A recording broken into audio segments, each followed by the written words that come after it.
Once upon a midnight dreary, while I pondered, weak and weary, over many a quaint and curious volume of forgotten lore, while I nodded, nearly napping, suddenly there came a tapping, as of someone gently rapping at my chamber door. "'Tis some visitor," I muttered, "tapping at my chamber door, only this and nothing more."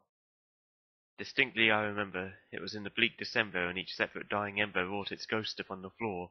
Eagerly I wished the morrow, vainly had I sought to borrow from my books the cease of sorrow, sorrow for the lost Lenore, for the rare and radiant maiden whom the angels name Lenore, nameless here for evermore. And the silken, sad, uncertain rustling of each purple curtain filled me with fantastic terrors never felt before, so that now, to still the beating of my heart, I stood repeating, "'Tis some visitor entreating entrance at my chamber door, some late visitor entreating entrance at my chamber door, this it is, and nothing more." Presently my soul grew stronger, hesitating then no longer. "Sir," said I, "or madam, truly your forgiveness I implore, but the fact is I was napping, and so gently you came rapping, and so faintly you came tapping at my chamber door, that scarce was sure I heard you. Here I opened wide the door. Darkness there, and nothing more." Deep into that darkness peering, long I stood there, wondering, fearing, doubting, dreaming dreams no mortal ever dared to dream before. But the silence was unbroken, and the darkness gave no token, and the only word there spoken was the whispered word, "Lenore." This I whispered, and an echo murmured back the word, "Lenore." Merely this, and nothing more. Back into the chamber turning, all my soul within me burning, soon again I heard a tapping somewhat louder than before. "Surely," said I, "surely that is something at my window lattice. Let me see then what thereat is, and this mystery explore. Let my heart be still a moment, and this mystery explore. 'Tis the wind and nothing more." Open here I flung the shutter, when, with many a flirt and flutter, in there stepped a stately raven of the saintly days of yore. Not the least obeisance made he, not a minute stopped or stayed he, but with mien of lord or lady, perched above my chamber door, perched upon a bust of Pallas just above my chamber door, perched and sat, and nothing more. Then, this ebony bird beguiling my sad fancy into smiling, by the grave and stern decorum of the countenance it wore. "Though thy crest be shorn and shaven, thou," I said, "art sure no craven, ghastly, grim, and ancient raven, wandering from the nightly shore. Tell me what thy lordly name is on the night's Plutonian shore." Quoth the raven, "Nevermore." Much I marvelled this ungainly fowl to hear discourse so plainly, though its answer little meaning, little relevancy bore.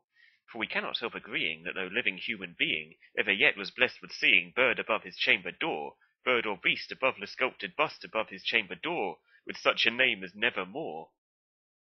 But the raven, sitting lonely on that placid bust, spoke only that one word, as if his soul in that one word he did outpour.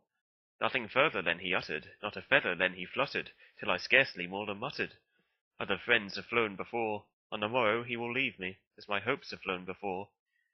Then the bird said, "Nevermore." Startled at the stillness broken by reply so aptly spoken, "Doubtless," said I, "what it utters is its only stock and store, caught from some unhappy master, whom unmerciful disaster followed fast and followed faster, till his songs one burden bore, till the dirges of his hopes that melancholy burden bore, of never, nevermore." But the raven still beguiling all my sad soul into smiling, straight I wheeled a cushioned seat in front of bird and bust and door. Then, upon the velvet sinking, I betook myself to linking fancy unto fancy, thinking what this ominous bird of yore, what this grim, ungainly, ghastly, gaunt, and ominous bird of yore meant in croaking nevermore. This I sat, engaged in guessing, but no syllable expressing to the fowl whose fiery eyes now burned into my bosom's core.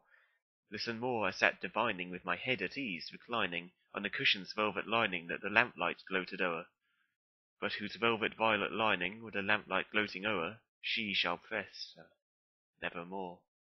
Then, methought, the air grew denser, perfumed from an unseen censer, swung by seraphim, whose footfalls tinkled on the tufted floor.